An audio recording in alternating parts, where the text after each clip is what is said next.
Oh, folks. Oh, folks.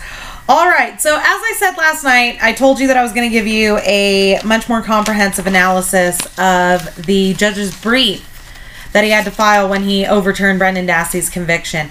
Now, the first 40 some odd pages goes into what happened, into the chronology of the events.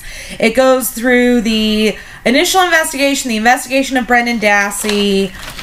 What I love is where he's going through the questioning by Wiegert and Fassbender. Oh my God. This Judge Dune is totally my new hero. Oh my goodness. He is amazing. I love the hell out of this guy.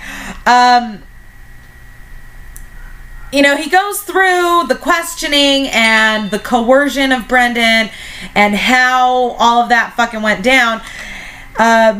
Things like, both of them continually telling Brendan in the March 1st interview, tell us the truth. Be honest, Brendan. Be honest. We already know. All the way down to, on page 10, he talks, and this is a quote, with further prompting from investigators that they already knew the details, Dassey added the details. This guy pulls no punches in this brief. He pulls absolutely no punches. He makes good and damn sure that everybody realizes, no, this was a coerced confession. What really gets me, though, is as I was reading through this, and they're going through the March 1st confession of Brendan Dassey's, they're talking about all the forensic countermeasures that Steven Avery went through, the cleaning up of the blood and the burning of her clothes and her electronics and her body and, yada, yada, yada. And yet, why would he go through all these forensic countermeasures? That's what it's called when you're trying to cover up a crime. Why would he go through all these forensic countermeasures and then hide her car on his family's property? It makes no sense, kids. None whatsoever. Someone who went to that much trouble on the forensic countermeasures would not have been so stupid as to not take the number one countermeasure, which is to get rid of the fucking car. Page 20, he's recounting how when asked by Barb if they had pressured him, Wiegert said, no. We told him we needed to know the truth. We've been doing this job a long time, Barb, and we can tell when people aren't telling the truth. That is clear talking down to Barb. I'm sorry. Then he gets into the whole Len Kaczynski thing. Oh my God. Fucking fantastic. Talking about how pretty much from the moment, Kaczynski was appointed as Brendan Dassey's attorney on March 7th. And immediately upon being appointed, started giving interviews. And this is a quote from the judge. Kaczynski was excited to be involved in the Dassey case because by then it had garnered significant local and national attention. Now, that doesn't sound like an attention whore at all. Another quote, essentially immediately after his appointment, Kaczynski began giving media interviews in which he discussed the case. And this is, we can all see this. We can all see this by the record.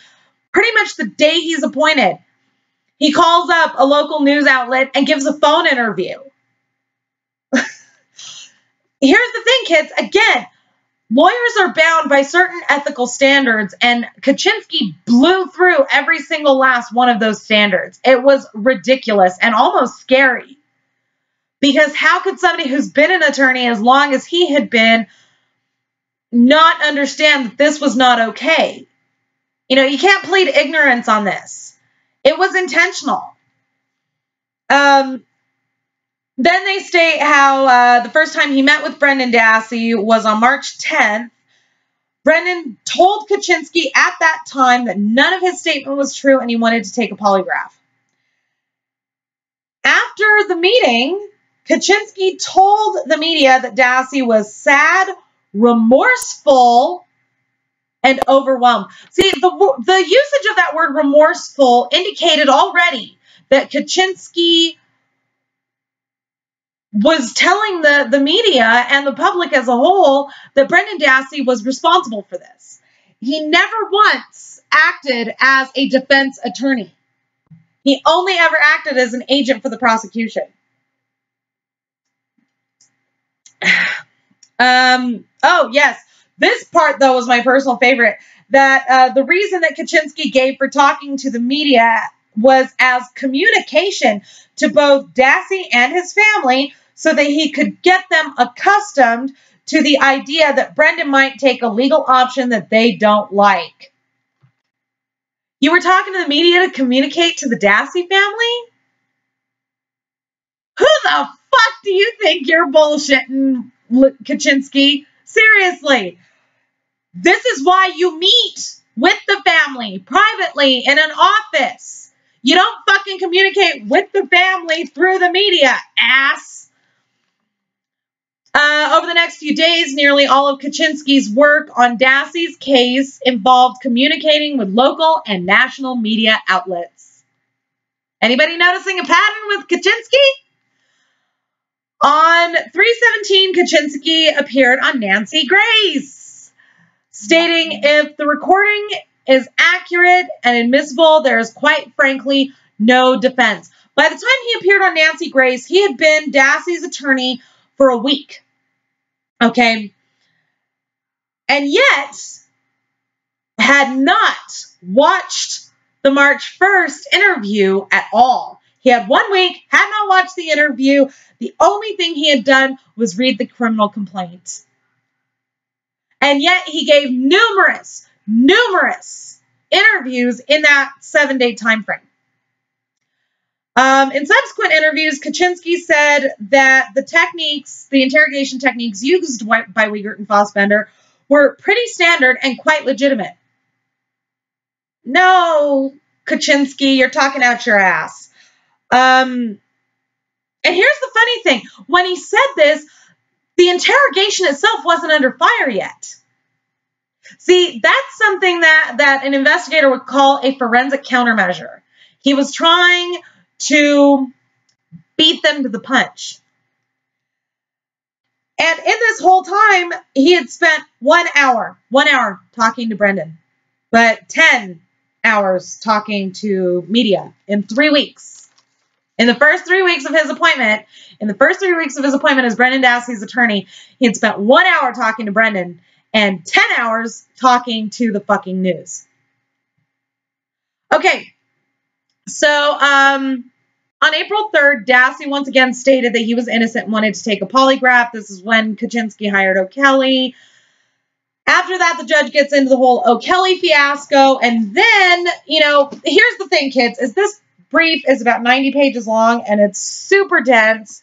It's the kind of thing that you would need a while to get through properly. So I'm just going to go down to the really relevant parts. I'll include a link to the PDF down below in the description so you guys can check it out. Okay, so then it gets into Dassey's petition for a writ of habeas corpus. And it shows here where Dassey's petition for a writ of habeas contains 2 claims for relief. First, Dassey claims that he was denied his 6th Amendment right to the effective assistance of counsel. Second, Dassey claims that his March 1st confession was obtained in violation of the 5th Amendment. This is where the judge really gets into the good stuff. In all criminal prosecutions, the accused shall enjoy the right to have the assistance of counsel for their defense. Yada, yada. The Wisconsin Court of Appeals found that Dassey failed to show that Kaczynski had a conflict of interest. It also concluded that Dassey had failed to draw a viable link between Kaczynski's actions and any demonstrable detriment to him. Now, this is what the Wisconsin Court of Appeals had said. That was their reasoning for denying Brendan Dassey's post-conviction relief, was that he had failed to show that Kaczynski had a conflict of interest, which I don't know how the fuck you could not draw that conclusion, but some of these places are really cross your T's and dot your I's. So I can understand it a little bit. It stated that there was no indication that Kaczynski's alleged conflict had any adverse effect at the suppression hearing, nor did the search warrant obtained pursuant to the information Kaczynski provided to the prosecution yield any evidence.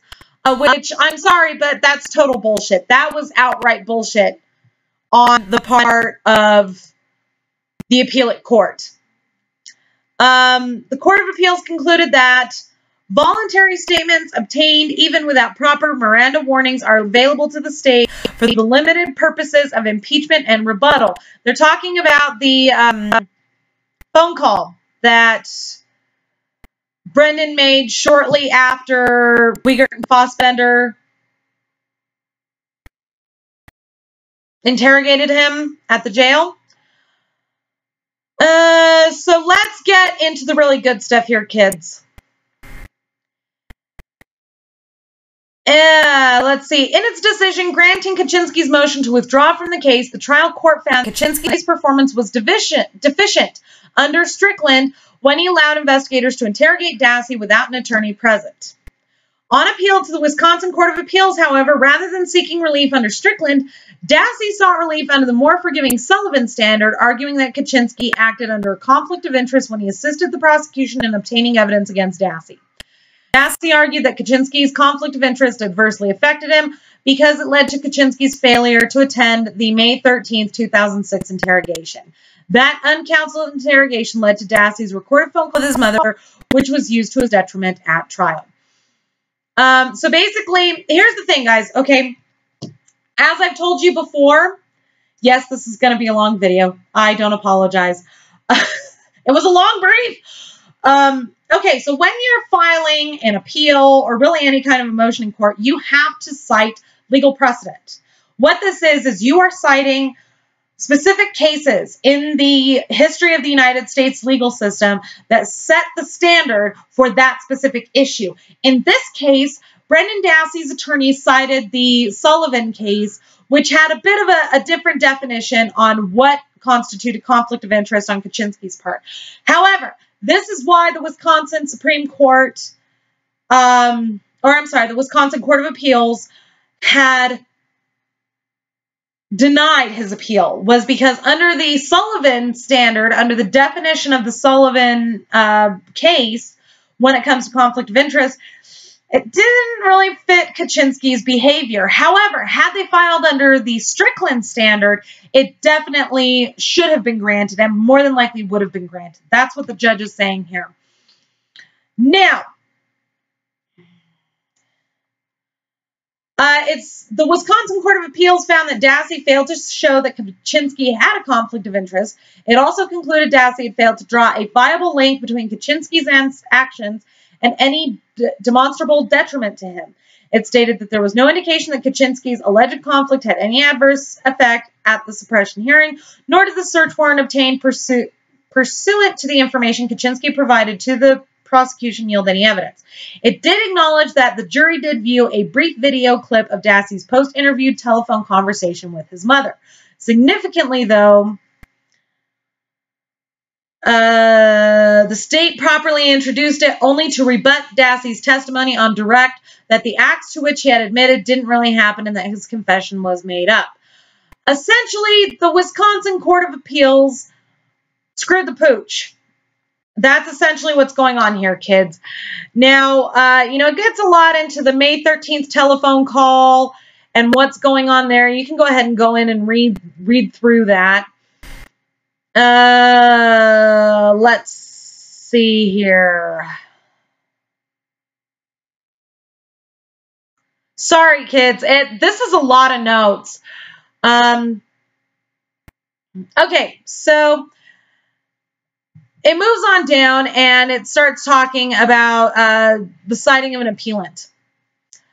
In Osborne versus Schillinger, cited in Thomas, the defendant pled guilty to various crimes and was sentenced to death.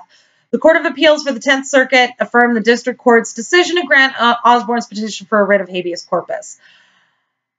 This is the case that they were citing. The court continued, in fact, an attorney who is burdened by a conflict between his client's interests and his own sympathies to the prosecution's position is considerably worse than an attorney with loyalty to other defendants because the interests of the state and the defendant are necessarily in opposition. This is the legal standard that the judge has cited for why he's granting this post-conviction relief. I'm going to go ahead and reread that for you.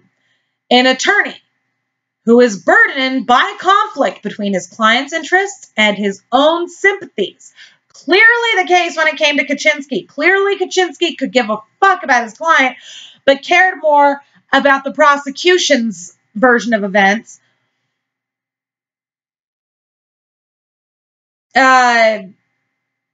Is considerably worse than an attorney with loyalty to other defendants because the interests of the state and the defendant are necessarily in opposition.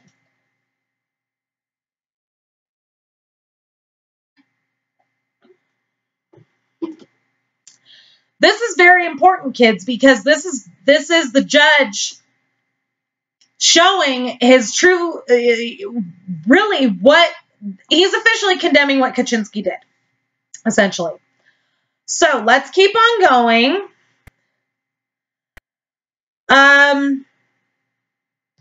Sorry, blind. These statements would seem to strongly support Dassey's position that an attorney who works to facilitate his client's convictions acts under a conflict of interest. However, Osborne not only predates AEDPA, but also Mickens, where the Supreme Court made it clear that Sullivan was clearly established federal law only with respect to conflicts of interest resulting from the concurrent representation of multiple clients. So that's why the Sullivan standard that Dassey originally applied for post-conviction relief under was not granted.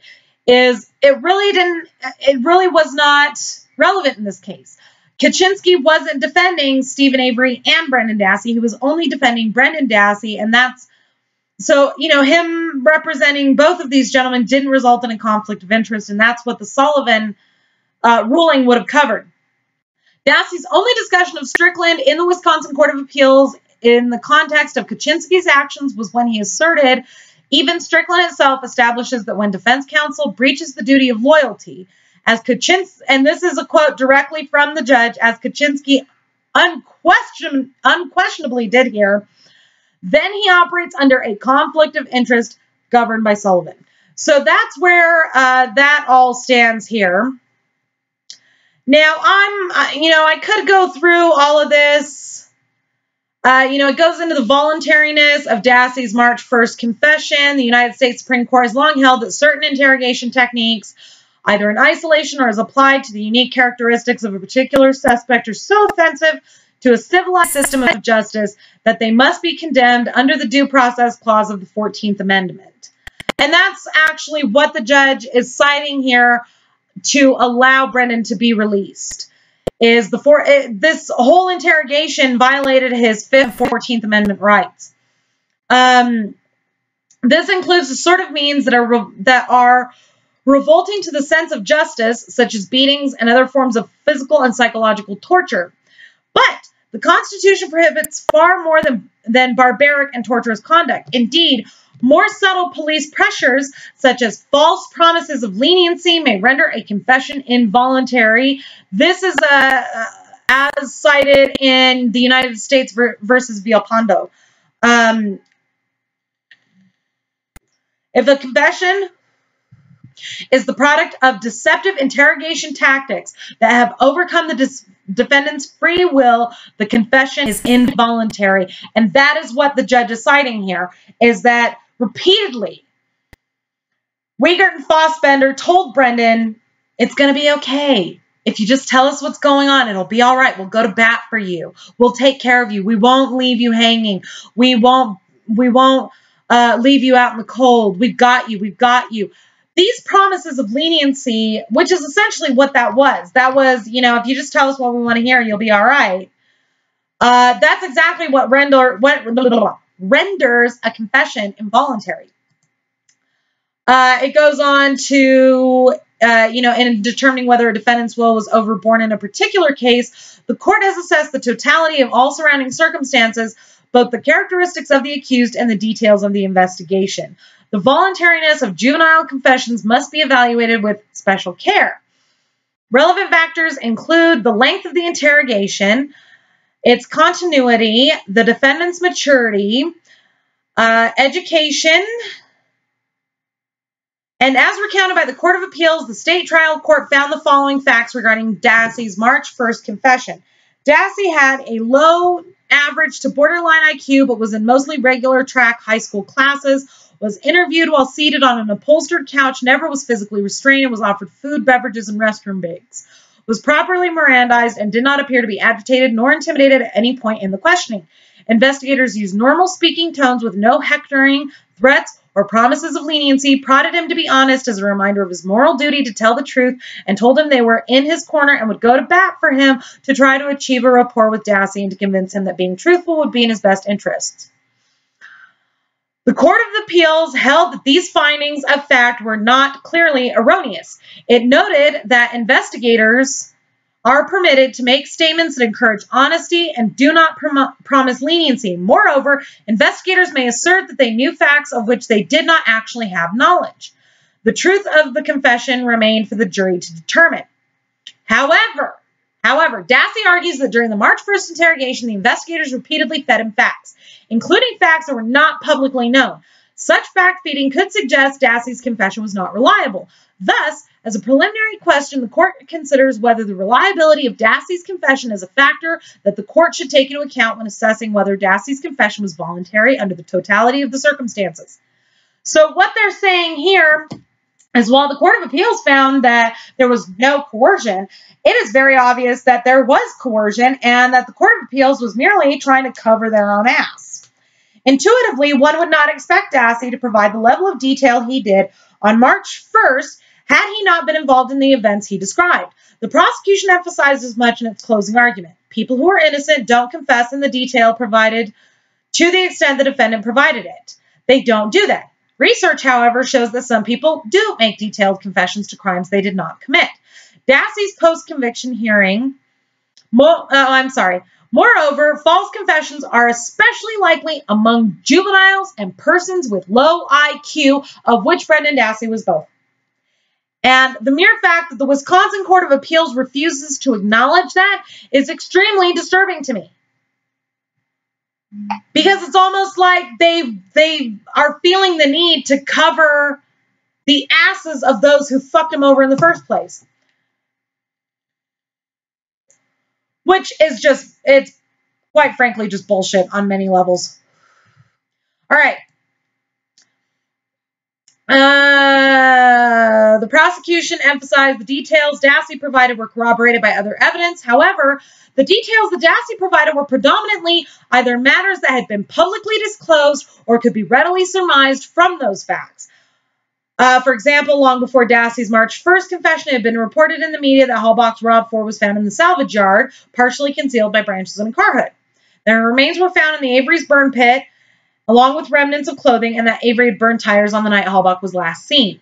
That 11 rifle casings were found in Avery's garage, that 2 rifles were recovered from the bedroom, that a key to Halbach's Rob 4 was found in Avery's bedroom, the key had Avery's DNA on it, Avery's blood was found in Halbach's Rob 4, and that Halbach's blood was found in the cargo area of the Rob 4.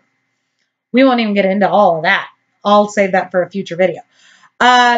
Certain other details, such as the fact that Halbach had been shot in the head and that the battery to the Rob 4 had been disconnected, apparently had not been publicly disclosed as of March 1st. However, how Dassey came to say that Avery was shot Halbach in the head offers perhaps the strongest indication that Dassey was, as he later would claim, at times guessing at the answers in an attempt to provide the investigators with the information they said they already knew. Okay, so, again, this brief is very long. It covers, it's pretty much a recap of the whole case against Brendan Dassey. So we're going to go ahead and move to some of the more relevant parts that I highlighted. My particular favorite is where he says, only after Fossbender's highly leading questions did Dassey acknowledge that Avery went under the hood of Halbach's Rob 4. He could not muster the answer Fossbender was looking for until Fossbender asked, did he go and look at the engine? Did he raise the hood at all or anything like that? This is clear leading. And guess what, kids? In a court of law, a leading question is inadmissible. You will get objected, and if you do it too many times, your ass will be held in contempt. Why it's okay for a fucking investigator to do, I'll never know. The investigators' use of leading questions, and this is a direct quote from the judge, the investigators' use of leading questions and disclosure of non-public facts makes it difficult to evaluate whether Dassey really knew the facts or was simply agreeing with the investigators. Noting that police training materials emphasize that to enable later evaluation of whether a statement was true, interrogators should not Fassbender and Wiegert, not provide the suspect with non-public details or ask leading questions on crucial points. And yet, that's exactly what you two idiots did. For fuck's sake, Wiegert came right out and said, I'm just going to ask it, who shot her in the head? If you weren't getting the information you wanted, you should have stopped there, Wiegert. I wonder how long they're going to let you keep them awards that you got for this fucking case now that it's all been thrown to shit. Based on its review of the record, this court acknowledges significant doubts as to the reliability of Dassey's confession. Crucial details evolved through repeated leading and suggestive questioning and generally stopped changing only after the investigators in some manner indicated to Dassey that he finally gave the answer they were looking for. Purportedly, corroborative details could have been the product of contamination from other sources, including the investigators' own statements and questioning, or simply logical guesses rather than actual knowledge of the crime. Hey, Fassbender, how you liking that new asshole the judge just tore you? Huh? I bet when you fart, your butt whistles now. Kind of like blowing over the top of a Coke can, just, ooh. Sorry. Okay, so, you know, he goes into, it's easier to overbear the will of a juvenile than of a parent or attorney. Not only did Dassey not have the benefit of an adult present to look out for his interests, the investigators exploited the absence of such an adult by repeatedly suggesting that they were looking out for his interests. I want to assure you that Mark and I are both in your corner. We're on your side. I'm your friend right now, but I got to believe in you, and if I don't believe in you, I can't go to bat for you.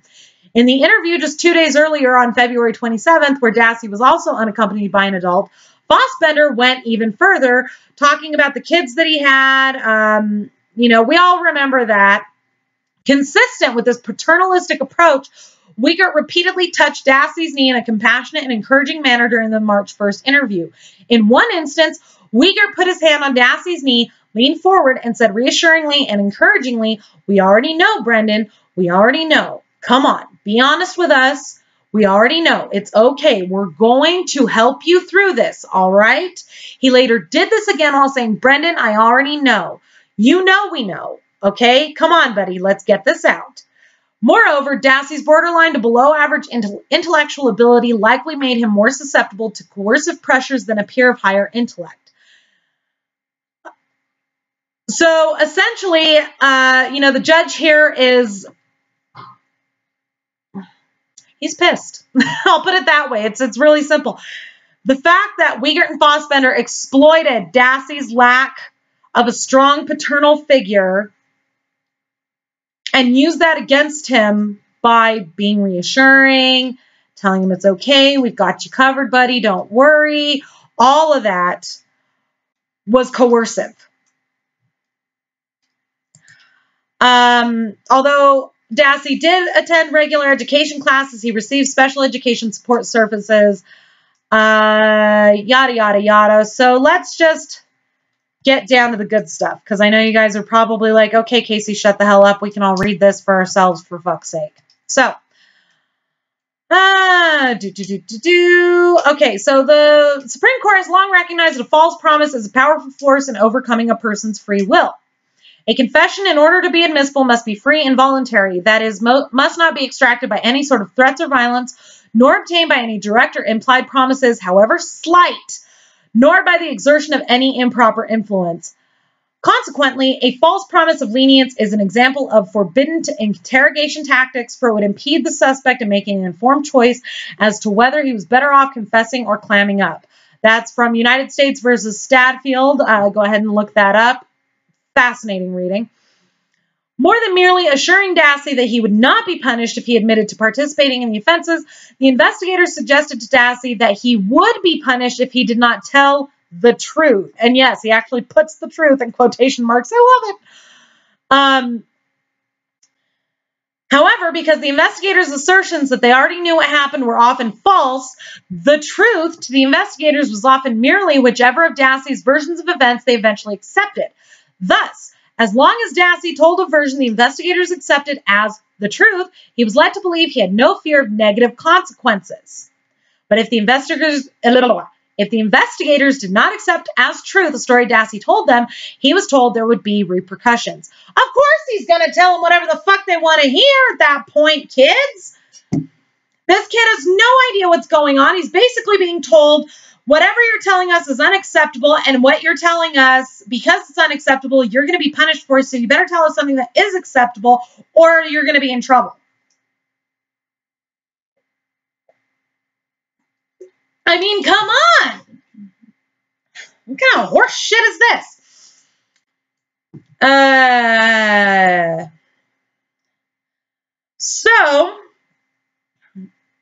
Okay. While the circumstances for relief may be rare, even extraordinary, in the conclusion of the court that this case represents the sort of extreme malfunction in the state criminal justice system that federal habeas corpus relief exists to correct. Essentially, a writ of habeas corpus is very rarely granted here, kids. Rarely granted. The fact that it was granted in this case shows you how bad, how wrong things really are in this case. It's bad.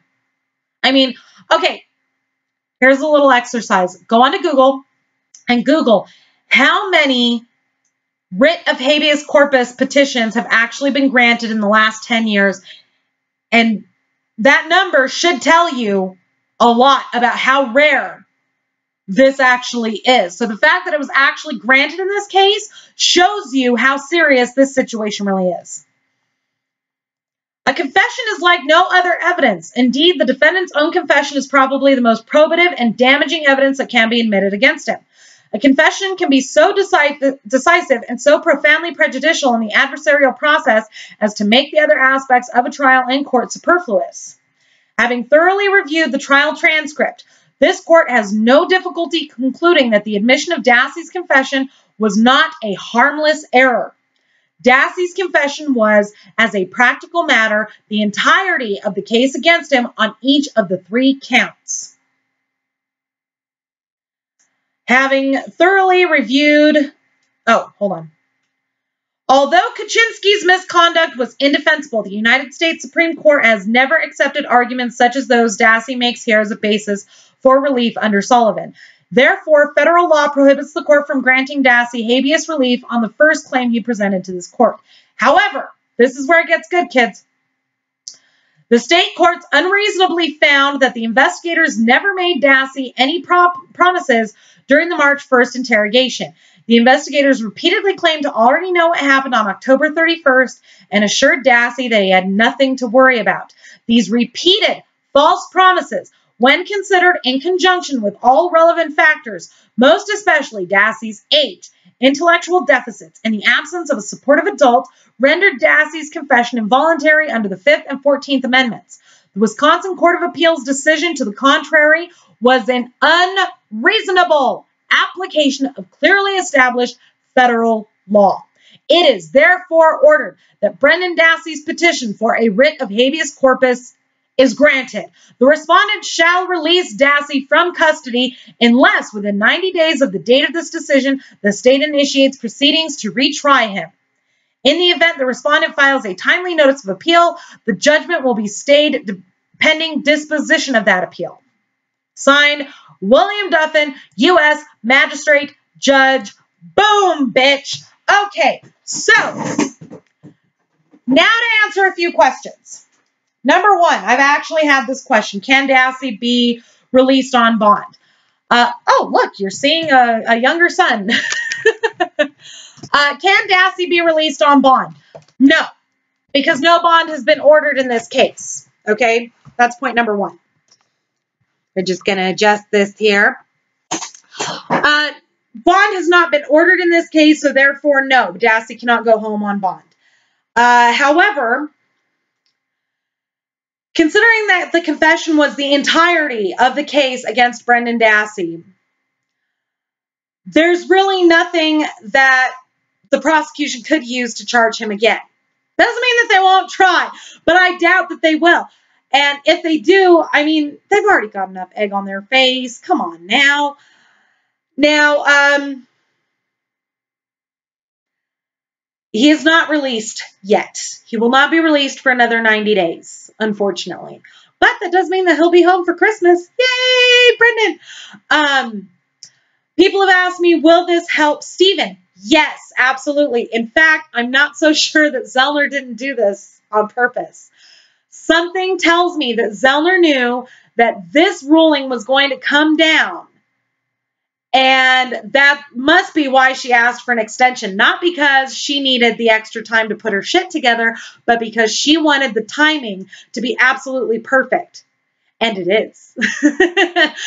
To have Dassey's confession rendered inadmissible and involuntary takes it not only out of Brendan's case, but out of Steven Avery's case as well. So yes, it does help Steven. This does help Steven. So that is what I've got for this video right now, folks. I'm going to probably, you know me, I'm going to read through this thing quite a few times over the next few days. But I wanted to give you guys, you know, a rundown of what's going on here. So that is what we've got for this video. And I will be probably doing another video with a little more comprehension, you know, a little more condensed in the near future. So don't forget to subscribe to me here on YouTube. Don't forget to follow me on Twitter, Mama Phoenix 6. And if you boogie on over to the About page here on my channel, you'll find everything from my Facebook fan page to my Pinterest boards to my blog. Thank you all very much for watching. We'll see you soon. If I can ever get my camera to turn off.